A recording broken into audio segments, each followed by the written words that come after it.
Hola, ¿cómo les va? Estamos aquí en Dos Reyes Stream, en Sin Editar, como todos los miércoles, de 13 a 14 horas. Hoy tengo el placer de tener como invitado a Gastón Gallo, cofundador de Cacodelfia, junto con su hermano Sebastián, y tiene una trayectoria descomunal. Y usted dice, bueno, ¿quién será Gastón Gallo? Es el responsable de toda la parte técnica, con una tecnología innovadora, de todo lo que se hizo con esa serie que es la más vista en el mundo en habla no hispana, que es El Eternauta. Así que vamos a estar ahora, a partir de este momento, dialogando con Gastón. Gracias por venir, Gastón. No, gracias a vos, ¿no? Un placer. Yo digo, qué bueno cuando uno no conoce a alguien y empezás a descubrir esa trayectoria que tiene esa persona y que ha hecho cosas tan descomunales como han hecho ustedes ahí.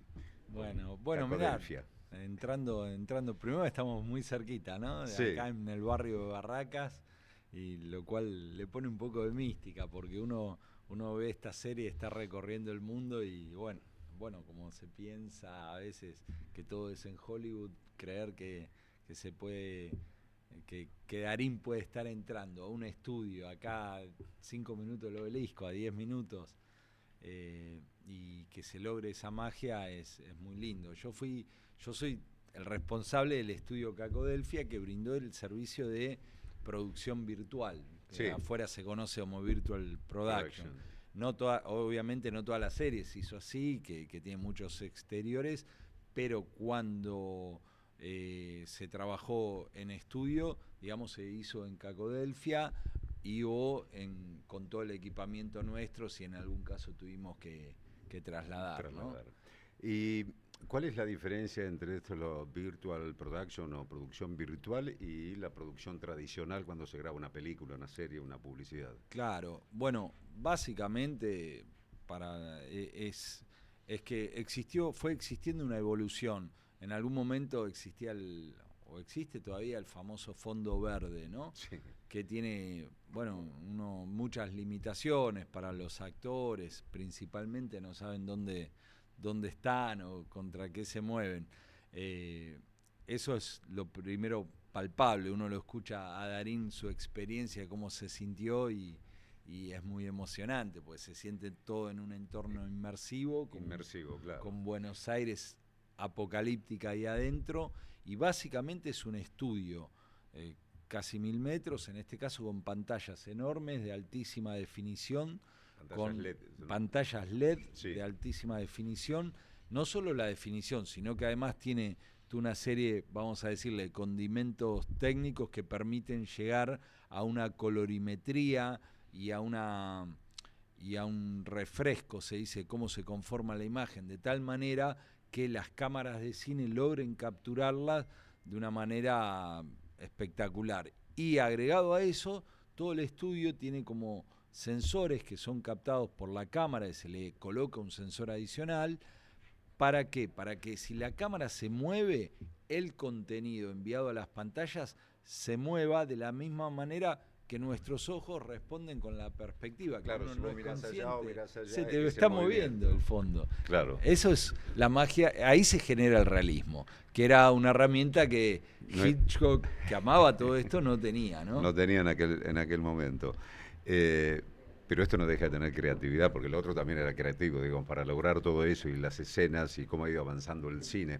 Hoy vemos efectos especiales de películas de hace solamente 10 años y ya parecen, no te digo de 30 o 40 años, ¿no? Pero ya no causan la misma sensación, claro, de lo que estamos viendo hoy y en mirá, día, ¿no? Y a pesar de que esto es mágico también... Es como una realidad aumentada, parece. Bueno, ¿no? También la realidad aumentada es como primo hermano de estas tecnologías, y esto fue grabado básicamente en el 2023, y también lo que sucede es que mucho ya también está cambiando. Tal vez ahora con toda el furor y la espuma del Eternauta no lo decimos o queremos analizar la serie, Sí. Pero es verdad que se construyó en un momento donde la inteligencia artificial no estaba tan difundida como está hoy, para lo cual cambia a toda velocidad todo lo que es generación de imagen, ¿no? ¿Cuándo se grabó? ¿En qué fecha se grabó? Claro, yo te comento, es un largo proceso. A mí me contactan a fin del 2020. O sea, estamos hablando de que ya empezamos a hacer pruebas en el 2021 y Sí. que coincide con la apertura de nuestro estudio de producción virtual, porque en ese momento en Estados Unidos se da a conocer una gran serie, es Mandalorian, que es como la adaptación de la Guerra de las Galaxias. 2020 fue eso, ¿no? Claro, donde usan esta técnica. Y en paralelo nosotros íbamos avanzando y haciendo otros trabajos, algunos pequeños hitos, como hacer una película para México, que fue la primera película hecha con esta tecnología, acá a la vuelta, en 3 semanas, en enero del 2021. ¿Y qué sucede? En paralelo, el Eternauta se iba gestando. La productora KIS, por su lado, escaneó la ciudad y logra hacer como si fuese una especie de maqueta digital, parecido al contenido de un videojuego. Bien. Ahora, el tema es cómo llevamos eso a que puedan estar los actores delante y poderlo capturar con realismo. Sí, ahí que no es donde quede entramos como nosotros. si fuera una foto, por decirlo comúnmente, ¿no? Que Sí. esa imagen a su vez tenga esa realidad, como diciendo, no, estoy parado acá, debajo de este puente o al lado de este edificio, ¿no? Claro, porque si no te queda, no lo podés sacar de una notebook, digamos. Había logrado el escaneo, los volúmenes de los edificios. Hoy la gente se sorprende de lograr lugares palpables de la ciudad. Eso lo realiza un equipo de profesionales conducidos ahí en la productora, pero claro, faltaba cómo poderlo filmar, si no queda en una maqueta digital. Claro. Y bueno, ahí aparece la creatividad de trabajar con distinta gente, porque esto cambia todos los oficios. El director de arte tiene que pensar, bueno, tengo que colocar, no sé, nieve delante, algún objeto, porque ir generando capas como analógicas, reales, que no dejan de ser props, ¿no? Que le decimos, y el fondo es todo lo digital.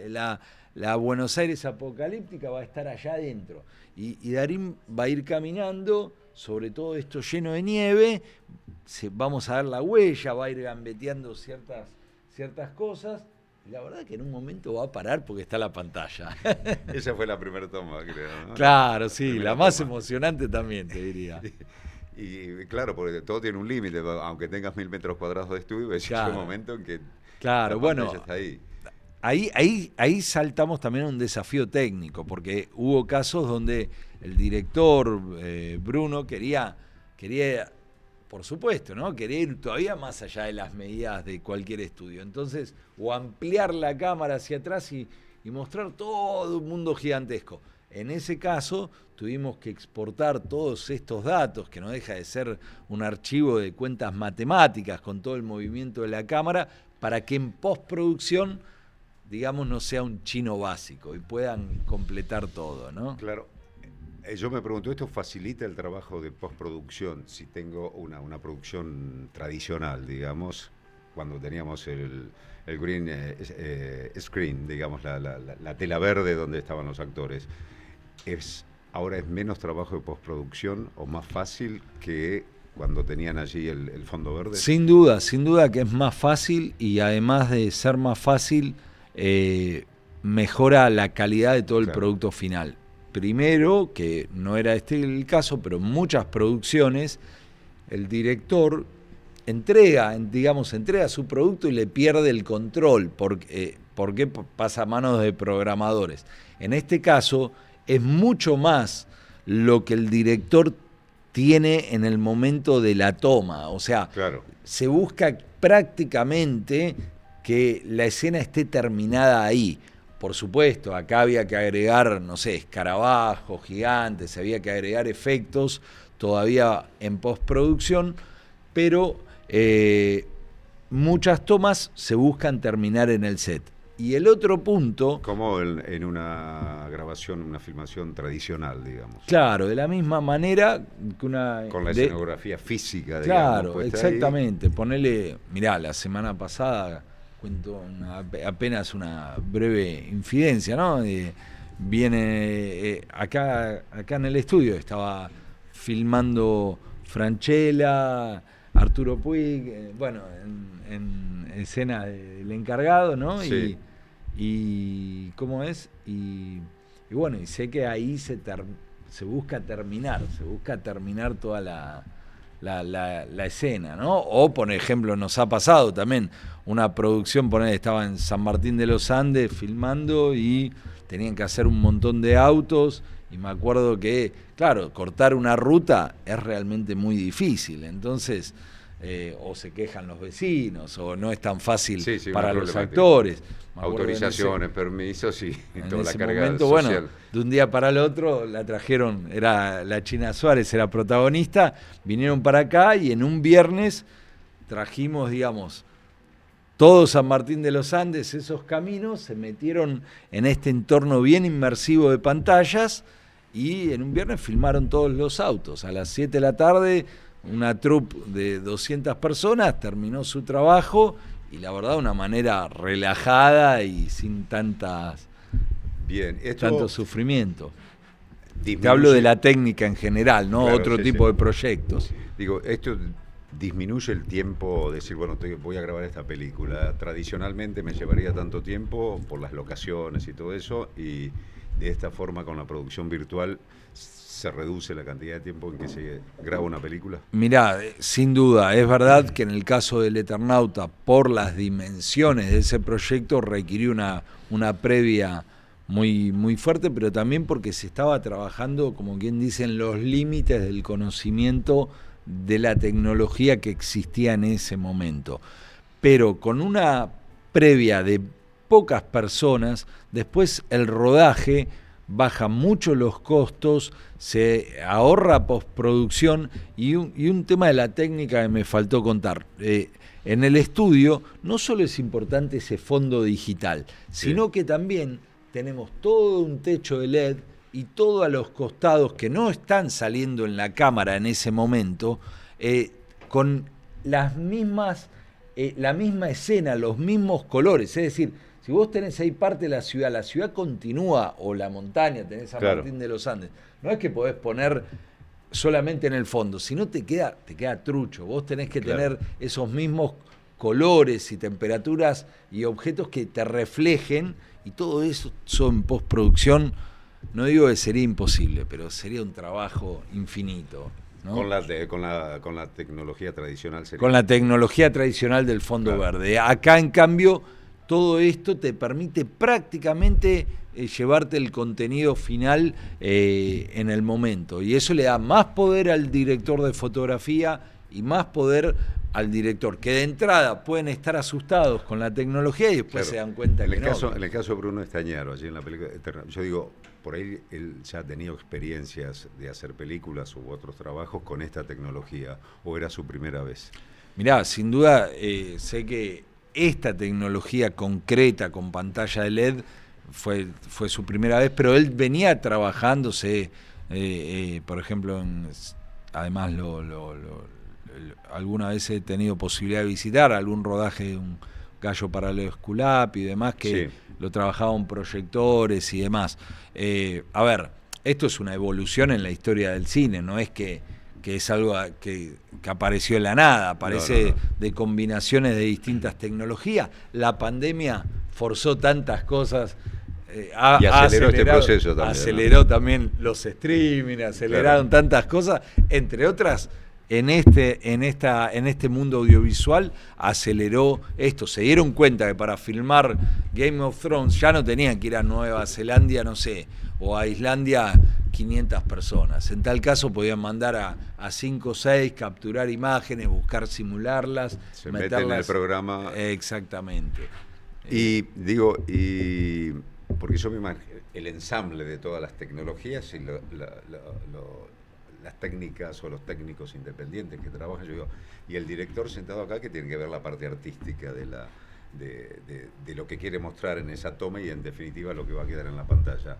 Yo digo, ¿cómo se logra esa simbiosis? Y todo el mundo tiene que venir con la open-minded, ¿no? O sea, con la mente abierta para claro, por supuesto. ¿No? Mirá, en el caso del Eternauta, por las dimensiones, nuestra función, nos acoplamos, como yo digo, a ese equipo gigantesco conducido por la productora para cumplir una función meramente técnica por la responsabilidad de que era la primera vez en esas dimensiones que Claro. se hacía este proyecto. Ahora, nosotros ensamblábamos toda esa tecnología para que los actores puedan finalmente jugar el partido, ¿no? Exactamente. Se pone play en la cámara, lo que se había pensado distintos diseñadores, lo que se había escaneado en la ciudad y se había armado, y ahora lográbamos nosotros tirarlo adentro de la pantalla y lograr que todo esté sincronizado. Teníamos que hacer que disfruten Claro. de que todo esto, este juego, quedaba plasmado como con realismo. Estábamos en ese rincón técnico, por supuesto.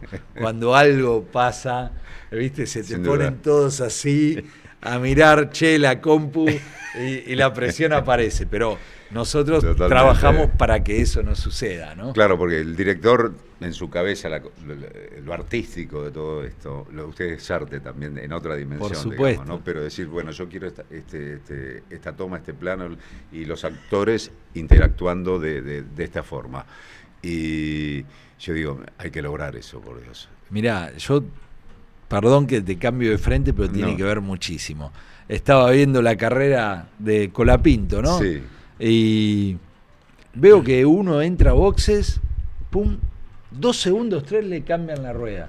Colapinto creo que estuvo 30 y pico de segundos, ¿no? Entonces, ese equipo técnico que está ahí atrás, el piloto lleva, como vos decís, su Sí. mundo, su plan de carrera, pero digo, hay otro equipo que tiene que hacer otro laburo, ¿no? Y tiene que funcionar a la perfección, Y tiene que funcionar a la si perfección. Después el que sube al podio es el otro, ¿viste? Pero no sería toma 2. ¿Muchas tomas repetidas o tuvieron que repetir, digamos, porque ven un error, alguna cuestión técnica, sí o no? no, en general no, porque en general no, y te digo más, y esto lo sé, hubo muchas escenas que se iban a filmar a veces en rodaje. El otro día también nos pasó con otra gran producción, que te llaman y te dicen, che, tenés el estudio disponible, precisamos mover esto para allá, porque sabemos que funciona y nos sirve. Sí. Y la verdad es que no, porque también se fueron haciendo pruebas previas como para que, si había algún dolor de cabeza, solucionarlo antes, ¿no? Uh-huh. En general no vi que haya, no recuerdo si no lo hubiese sufrido, ¿no? Gastón, la pregunta del millón, ¿cómo recrearon la nieve que no era nieve? Bueno, mirá, para eso hubo un montón de trabajo. Por un lado, de trabajo de distintas empresitas, distintos diseñadores, fueron todos coordinados por Ezequiel Rossi, el encargado de postproducción de la productora KIS, que evidentemente hizo un trabajo formidable porque era todo un satélite de empresas. Y por otro lado, hubo gente de efectos especiales, que con distintos tipos de polvo, que no eran los mismos que se usaban en la calle. Sé que fueron probando distintos elementos. También tuvimos que ir nosotros poníamos un cierto límite, porque esto es electrónica. Claro. Y a veces un producto que pueda funcionar muy bien al exterior, al interior puede ir afectando, porque las pantallas no podemos protegerlas, porque cualquier elemento va a afectar a esa calidad tan alta, claro, que se busca. Entonces, o sea, por lo que me decís, había un tipo de nieve para el estudio y otra que se usó en una escenografía real, digamos. Sí, ¿no? sé exterior. Que inclusive se fue ajustando eso, porque yo de alguna manera controlaba la otra parte, controlaba que el realismo aparezca cuando se prendieran las pantallas. Estaba la gente de arte con la gente, los efectistas de props reales que iban encontrando los distintos elementos para que la huella de Darín quede bien marcada, para todo eso. Ahora, como si fuera nieve. Ahora después, claro, tenés que la pantalla refleje eso bien, porque no es aprender un botón y listo. Ojalá lo fuese. Y por ahí se llega en el futuro. Claro, por ahí se llega. O por ahí desaparecen las pantallas, como ya está pasando con pruebas de inteligencia artificial, que de la nada aparecen imágenes. Ahora hay otros diseñadores y otros artistas de diseño que trabajan y crean ese mundo digital, como se crea desde trabajando en distintos programas, de After Effects o en Unreal, hay toda una serie de software para generar el contenido que se va haciendo, ¿no? Esa parte no es, digamos, no es tan nueva en sí, sino lo nuevo es poderlo implementar y poder filmar una historia toda en un estudio y que te hayas paseado por... Y otra cosa, vos podés intercalar escenas del exterior con escenas del interior, donde de repente vos vas a un gran plano general, imagínate, no sé, tenés un actor que tiene que nadar en el mar, ponele. Está bien, ese plano lo haces en la locación real. Ahora, todo lo otro, dialoga, se tira en la arena, tiene el mar atrás, todo lo otro te podés meter en el estudio y lo haces tranquilamente. Entonces, la forma de producir hay que pensarla distinta para poder bajar costos en un mercado cada vez más competitivo o si no, verlo de otra manera, para poder contar historias gigantescas que uno decía, no, ni loco lo puedo hacer, y ahora sí es posible. Y además, compatibilizar, me imagino, la calidad de video de esa escena en una locación real con... Por supuesto, bueno, ese sí es parte de nuestro trabajo, de que la pantalla transmita la colorimetría más fiel posible, ¿no? Claro, se veía esa bruma que se hacía en estudio, pero también eso se reflejó en escenas que eran en exterior. Por supuesto, uno lo va viendo y nadie se puede dar cuenta, ¿no? Sí. Así que bueno, la verdad es que estuvo buenísimo y además también contar esto de que a veces muy pequeñas producciones, ponele, está usando esta tecnología de, te digo, lanzamiento de ropa que dicen, bueno, uno captura imágenes de Bariloche y puede mezclar con un poco de creatividad, o te vas a Grecia y te quedás acá en Barracas. No soy en Mícono, ¿viste? Pero... Algunos dirán, pero esto es una macana, pero bueno. Yo quiero volver a la tradicional, allá que viajaba. Pero bueno. ¿La publicidad está incursionando en...? Sí, la publicidad siempre va a la vanguardia, en especial, ¿por qué? Porque son donde más tienen que aprovechar en poco tiempo, en pocos días, buscar la máxima eficiencia. Nos ha pasado que vengan, inclusive ponerle una cadena de farmacias de Estados Unidos muy famosa, vino a hacer un comercial por 3 días en el otro diciembre. Vinieron acá a Barracas, convenía en ese momento, y tenían en ese caso 2 fondos digitales que ya lo conocían ellos, lo tenían, y otros nos pidieron, además ustedes, créannos una cocina y demás. Y bueno, a veces se trabaja así en forma híbrida, tanto en la creación del fondo, que es totalmente democrático, como en hacer funcionar todo el estudio después, ¿no? Digo, Gastón, pensando en la industria global, Hollywood o las grandes producciones en el mundo del cine, toda esta nueva tecnología viene, como diríamos, a democratizar y a igualar y decir, bueno, yo estoy acá en Buenos Aires, en el fin del mundo, y puedo hacer lo mismo de lo que puede hacer un estudio en Hollywood. Mirá, desde el punto de vista de la tecnología, sí, sin duda. Inclusive, te digo, estamos cabeza a cabeza con los mejores estudios del mundo en esta tecnología. El responsable de Amazon vino acá a la vuelta y no podía creer lo que teníamos montado. Ahora, por supuesto, para ser protagonistas de proyectos que lideren, no hace falta otras cosas, ¿no? Como fue este caso. Claro. Una historia mítica, increíble, actores, bueno, que abran camino, ¿no? Acá, con la punta de Darín, obviamente se abre todo un elenco también que uno lo ve a Troncoso, espectacular, no me quiero olvidar de los otros actores que también... Lo viejo funciona, Juan. Claro, exactamente. Entonces, sí, cómo que se viralizó esa frase, ¿no? Y obviamente, y después están las políticas también que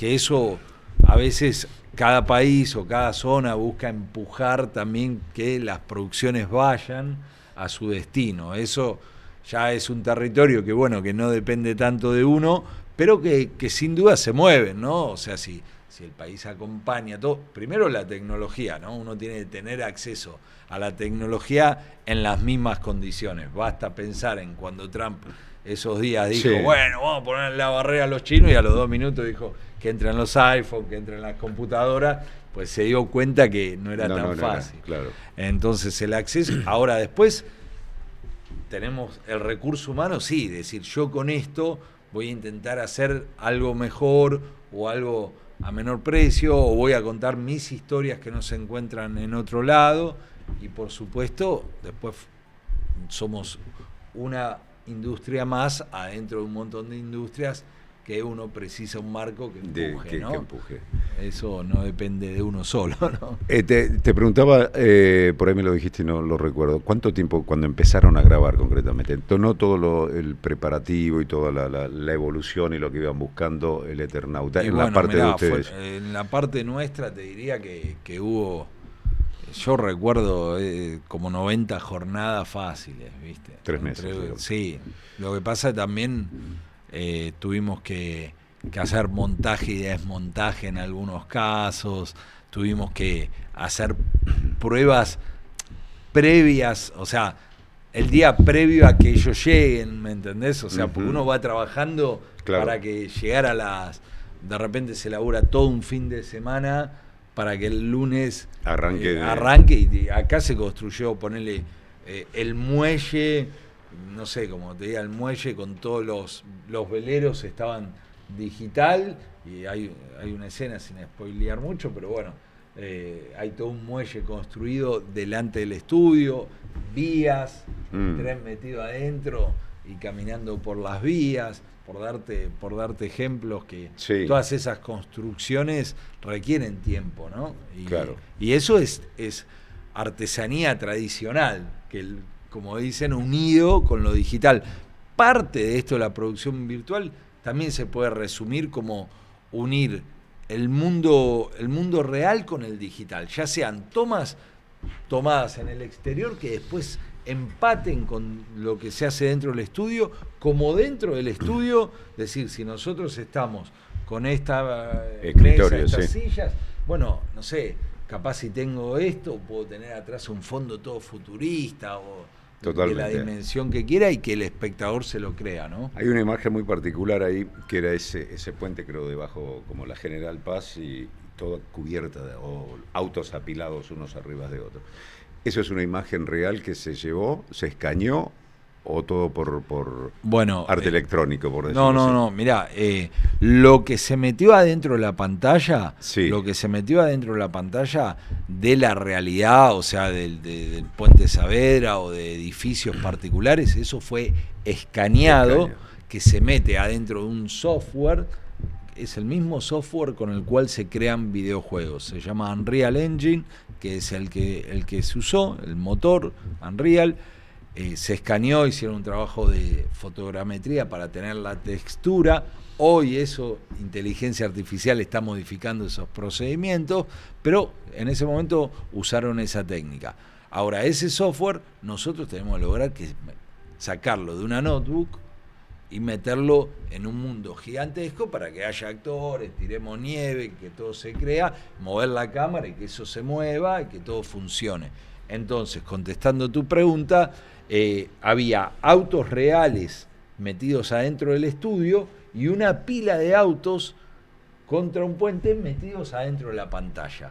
Entonces, seguramente, vos ves escenas con un auto real que llega y que eso está en el fondo en la pantalla. Hay otro momento donde capaz el actor se está trepando y demás y está tomado en otro lugar, ahí donde hay una interacción más física, ¿no? Ahí está compatibilizar todo eso, como decir, ¿viste? Ahí está el desafío también, ¿no? Seguro. Los escarabajos gigantes. Sí, eso, ahí no participamos, y sé que participó gente de animación, una empresa especialista de animación, y se colocó, es parte del trabajo de la postproducción, ¿no? Bien. Sí, durante el rodaje había como ciertos elementos para que los actores se guíen y demás, ¿no? ¿Cómo es la secuencia? KS es la responsable, digamos. KS es la productora. La productora de toda la serie. Sí. Christie, que son los que conducen KS, son la productora junto con Netflix. O sea, eso iba. Netflix, ¿qué papel tiene? Viene y le dice a KS, bueno, quiero ver este proyecto, o lo propone. Hasta ahí en ese diálogo no fui parte, pero sí entiendo que creo que me parece seguramente haya sido al revés, desde Argentina, que KS le haya adquirido los derechos del Eternauta, le hayan planteado a Netflix, tenemos este proyecto, el director, te digo como es habitualmente con las distintas posibilidades. Y bueno, por supuesto que la plataforma compra todo ese producto de una manera de decir yo quiero ser parte exclusiva, claro, en cine, por eso tenemos que ver en Netflix y entonces son productores por otro lado la productora en este caso sí fue KS, que es la gente que me contacta a mí para hacer toda la parte, porque ellos sabían, como lo dijo el director el día de la presentación, que aprovechan un cambio tecnológico para hacer posible esta obra épica, ¿no? Que habían tenido un montón de intentos y otros intentos, inclusive con otros directores. Alguna vez se decía que no sé si Pino Solanas o Lucrecia Martel, escuché que estuvieron también con este proyecto, no sé si con esta productora, seguramente con otras, pero bueno, hay que aplaudir el coraje que tuvieron y cómo manejaron toda esta mega construcción, ¿no? Y nosotros nos sumamos porque ellos sabían que en Latinoamérica los únicos que tenían esta tecnología en ese momento éramos nosotros, Cacodelfia. Bruno Estañaro, ¿dialogaste con él cuando ya estaba el producto terminado? ¿Qué te manifestó? ¿Qué te dijo? Mirá, bueno, por supuesto que lo saludé y el día de la presentación y la alegría que él tenía y que yo también tenía era muy, muy grande. Después yo sabía que él en su cabeza tenía todo el mundo artístico, todo el mundo de esta obra, además escribía los guiones con sus colaboradores, tenía que manejar a estrellas como Ricardo Darín, seguramente una de los primeros del habla hispana, y que nuestro laburo era saber que esto no tenía que trabarse, que esto tenía que funcionar y que en el medio, como te digo, en el medio, los desafíos eran muy difíciles. Me acuerdo ponerle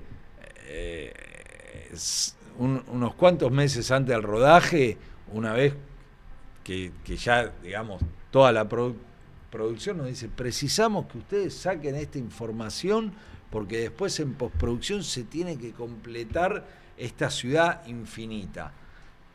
Y a nivel mundial no se sabía bien cómo hacer eso. Claro. Y era muy difícil.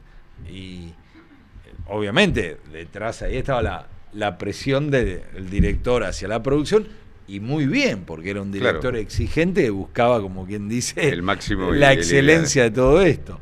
Y bueno, nos pusimos a trabajar, presionando también entre nosotros y también buscando, por supuesto, asistencia para comprar tecnología especial y poner todo esto en funcionamiento, y se logró hacer, y se logró sacar, y eso era la mejor manera de tener el vínculo con, ¿te imaginás? Un director exigente, ¿viste? Que sabíamos el territorio que no teníamos que pisar, y por otro lado sabíamos dónde nosotros, como yo digo, ¿no? Uno sale a vivir y dice, bueno, el sol está en su lugar, el agua está en su lugar, la calle. Me haces acordar a la frase que dijo, no, Juan, la brújula anda bien, lo que está, no sé, torcido, que yo es el mundo. ¿No? Claro.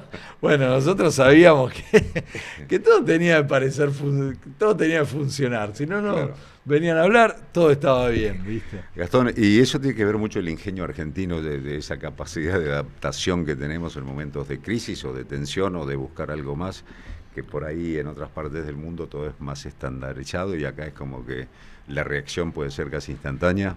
Mirá, sí, en lo personal y en el grupo nuestro, a mí me gusta decir que estamos permanentemente investigando, ¿no? Más allá de que con mi hermano fundamos este estudio, yo lo que más amo y lo que busco hacer todo el día es, como quien dice, investigación, claro. Investigación y desarrollo, que le dicen, ¿no? Además es ayornarse día a día, porque la tecnología, como vos decís, lo que hicimos en 2020 desaparece, no, quizás un poco supuesto. viejo lo que hoy 2025 se puede hacer. Y estamos a toda velocidad, bueno, lo estamos viendo, ¿no? Que aparecen videos de esto, lo otro, es mágico, ¿no? ¿Cómo ha influido la inteligencia artificial en lo que hacen ustedes? Está influyendo a toda velocidad. ¿Por qué? Porque primero, por ejemplo, si todo ese proceso de escaneo, de fotos, imagínate fotear Buenos Aires, son drones volando, también sacando fotos a todas horas del día. Hoy ya aparecieron métodos, ponerle para escanear en minutos, o sea, reducir trabajo de capaz que te lleva un mes a 2 días de trabajo. Entonces todos los procesos de automatización están mejorando. Después sí nos pasa que a veces vienen gente que trabaja en publicidad y nos dice, che, quiero esta publicidad, y todo el fondo ya lo tenemos hecho con inteligencia artificial, nos dicen. Bueno, le digo, pasámelo, así chequeamos, y sí, está hecho, y capaz que viste, tienen 2 chicos, generalmente de gente muy joven, que investiga y que sabe cómo usar las herramientas, y hay esto que decías, ¿no? Por un lado se democratiza todo, por otro lado uno sabe que ya en Hollywood hay crisis, porque va a tanta velocidad que esto de escanear, y lo vi hace poco, estuve en una convención en Las Vegas, y ya hay sistema de escaneo de caras, ¿viste? Donde uno puede escanear perfectamente la cara de un actor y con el trabajo de un doble se reemplaza al actor. Eso ya está. Después eso abrirá todo un mundo de contratos, de lo legal. Lo legal y lo que se puede hacer. Claro, y a algunos le da miedo. Bueno, claro. A mí no. Vos decías por ahí, pero la raíz siempre es lo estético. Sí. O sea, utilizamos la tecnología, pero lo que es la parte artística sigue vigente todavía. Por supuesto, yo digo, ¿no? O sea, el faro, ¿no? El faro en este caso es contar una historia, que es lo que estaba en manos del director, pero inmediatamente esto se pone en la carne de un actor. Y, por supuesto, todo nuestro trabajo, yo digo, nos guía, o sea, buscamos la estética. Alguna vez, y los grandes maestros pasaron a la historia con un lienzo y un pincel, ¿viste? Y no sé, y algo de pintura, hicieron cosas majestuosas. Nosotros hoy trabajamos con todos estos paneles, son pastillitas de LED que tienen un chip detrás y cables y una fuente y un montón de mecanismos de computadoras que también te permiten crear imagen. Pero bueno, todo ese mundo, decís, ¿cuál es el faro? Es para lograr, en este caso, no sé, buscar la belleza, buscar o ponerte al servicio de una historia, y eso no tiene que cambiar. La creatividad sigue siendo humana, digamos, y el resto, cómo instrumentar esa creatividad, es la que la tecnología te lo permite. Exactamente, yo creo que sí, y en especial, por ahora, vamos a decir por ahora, para abrir la puerta a los que aman la ciencia ficción, por ahora el hombre está manejando la tecnología, ¿no? Claro.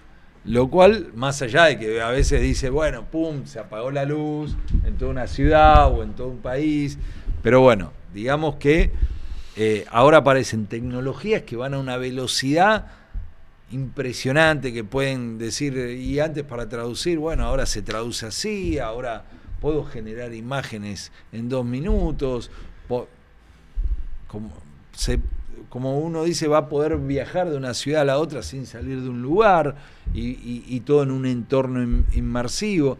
Ahora, ¿qué hacemos con todo esto? Bueno, yo creo que uno va uno puede apostar a hacer cosas cada vez más ambiciosas. Esto mismo pasa en la salud, esto mismo pasa en otras industrias.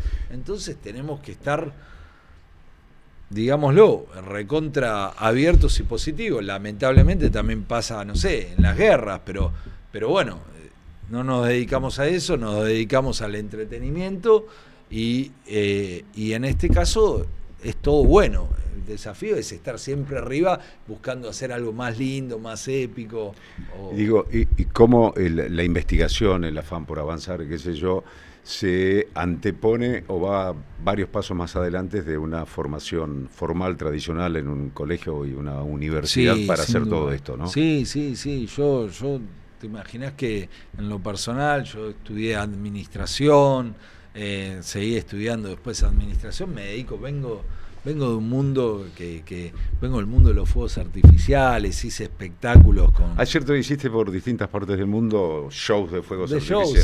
Sí, hice con Júpiter, armé Júpiter Espectáculos y hice shows y es hermoso esto, decirlo, la estructura vertebral de todo el equipo técnico, en este caso de Cacodelfia, me acompaña a mí desde haber hecho shows de contar historias con pólvora y música, digamos, hemos ganado festivales en Shanghái, en Cannes, en Montreal, recorrimos el mundo con eso. Ahora, si vos te ponés a pensar, era en ese momento contar historias, ¿no? Con qué tenía a mano, eran fuegos, música, había que disparar, hacer miles de disparos con un script, que es un guión, a veces en segundos de disparo, desde barcos a la distancia. Entonces, vos decís, ¿qué tiene que ver con todo esto? Bueno, tiene que ver, porque es el ser humano jugando con la tecnología, si querés en algo artesanal, porque los festejos vienen de la época de los reyes, hace cientos de años también buscaban festejar de alguna manera. Llega la tecnología, esos festejos son mucho más sofisticados. En un momento... la imagen, decimos, bueno, yo hice una película en el 2014, Gato Negro, y ahí es salto al mundo del cine. Entonces ahí digo, aparece un cambio tecnológico, aparecen las pastillas de LED, aparecen productos de LED, y empiezo ahí a aplicar en las escenografías, en los programas de tele. Entonces... ahí hiciste una escenografía para Marcelo Tinelli también, ¿no? Exactamente. Marcelo Tinelli, que era el programa, entraba a todos los hogares, me acuerdo en el año 2014, justo el año de la película, hablamos con los productores de Tinelli y se cambia la escenografía, se trae, te digo la verdad, fue un hito en el entretenimiento local, te diría de Sudamérica, porque traemos los primeros media servers, que es con lo que se controla. Imagínate, si uno, está bien, ahora esto, una pantalla, parece cosa de todos los días, pero si vos tenés que mandar, hoy en día mismo, a pantallas gigantescas, de altísima definición, tenés que combinar muchos servidores, con muchos procesadores, y todo eso, y el contenido se tenía que gestionar con un media server que solamente había sido desarrollado, algunos para grupos como YouTube, que estaban usando esto y experimentando en recitales. Nosotros fuimos los primeros que en aquellos años traemos estos equipos, y en el caso del programa de Marcelo Tinelli, bueno, él hace una revolución, si querés, escenográfica, colocamos piso de LED, pantallas que se movían. Sí, me acuerdo. Y bueno, ahí éramos los responsables técnicos con Júpiter LED, ahí nace Júpiter LED en el manejo de todo eso, ¿no? Y bueno, a partir de ahí en recitales y siempre fui explorando el mundo de la aplicación en el cine. Yo sentía que iba a converger estas dos tecnologías, porque en definitiva uno es imágenes en vivo y el otro es imágenes que terminan siendo grabadas. Claro. Entonces, era natural la convergencia y termina explotando a nivel mundial esto con la pandemia en el 2020 en Estados Unidos, y nosotros estamos en paralelo. En una de esas salidas de esos encierros hacemos una publicidad para Peugeot, justo acá en la esquina, acá a una cuadra, y me acuerdo que estábamos todos con los trajes, con los barbijos, ¿te acordás? Sí, Hay me imágenes acuerdo. increíbles, hacemos todo el auto rodeado. Nos faltaba en ese momento el tema de poder mover la perspectiva, pero ya manejábamos todo lo inmersivo. Entonces, bueno, así fue la evolución. Y respecto a lo que vos decís, por supuesto, yo, te imaginás, ¿Vos estudié estudiaste cine también, cine? estudié en mi De vida todo. de todo. Y mis fines de semana no siento mayor placer que salir a correr y seguir investigando. O sea, yo creo que lo que vos decís, la formalización de las carreras vienen después Claro. de todo esto. Y hay que estar atento a los chicos, ¿no? Cuando los chicos tienen una pasión. Acordate cuando decían, esto los videojuegos. Está bien, los videojuegos puede ser un acto como adictivo, como un vicio, o puede ser la puerta a un Una mundo de herramienta de fantasía trabajo, y una claro. herramienta enorme y potentísima. Hoy se utiliza en visualización arquitectónica, en salud. Escúchame, lo veo, hay gente que que entrena a médicos para que lo están haciendo en Inglaterra, entrenan a médicos operaciones de ojo con todo simulado. Obviamente. Entonces con realidad aumentada. Sí. Y bueno, las aplicaciones viene del manejo de la generación de imagen más allá de, como dicen, computación espacial, que Sí. básicamente es crear imagen ya no contra una pantalla chata, sino delante nuestro. Y bueno, es apasionante, ¿no? Cómo se mete en todos los sectores. Gastón, y también estás en el Movistar Arena con distintos Sí. shows, de Sí, distintos sí, artistas hacemos también. todos los shows, porque también ese es la adrenalina del evento en vivo, ¿no? El Ujú. evento en vivo te da una adrenalina que en cine, esta forma de filmar se parece mucho a esto. Imagínate, el director sigue siendo el director, pero detrás de él hay 500 chirimbolos que hay que hacer coordinar. Ahora, lo mismo pasa con los artistas, ¿no? O sea, a veces vienen diseñadores que quieren puestas particulares de escenografía y todo tiene que funcionar.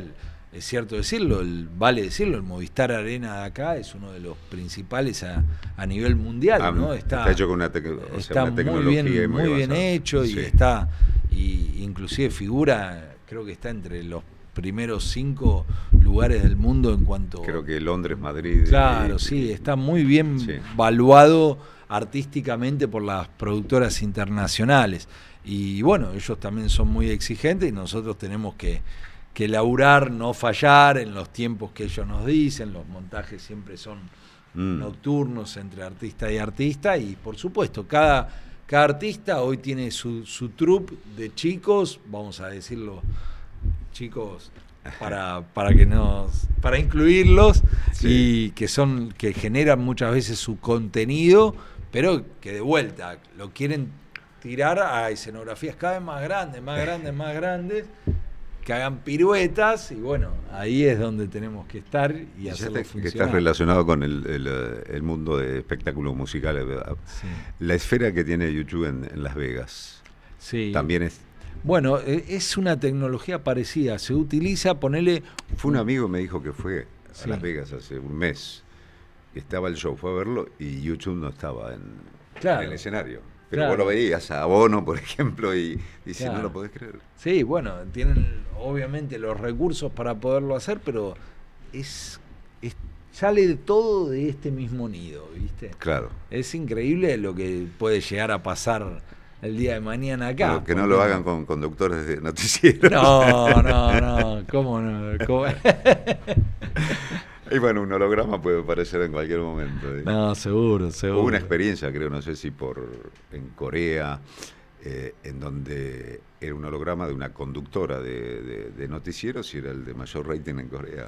Ah, sí, increíble. Sí. Bueno, sabemos todo lo que pasa, ¿no? Bien, y Y tu hermano también fanático de esto. Mi hermano es son fanático, somos socios. cofundadores. Mirá, la verdad es Sebastián. que Sebastián es, te imaginas que, como te digo, si yo me dedico a investigar y a estar hacia adentro, alguien tiene que estar hacia afuera, ¿no? Vos sos como el director técnico Claro, de la parte de sí, tecnología. yo estoy toda la parte técnica ¿Y hacia tu hermano adentro, que y mi hermano algo me acompaña comercial comercialmente y me acompaña obviamente para te imaginas que hay que estar en reuniones también permanentemente, Claro. y acordar los trabajos y sí, la empresa también tiene muchas aplicaciones distintas porque, como vos decís, esto se puede utilizar en publicidad, se puede utilizar en la moda, se puede utilizar en recitales, se puede utilizar en publicidad, se puede utilizar en eventos.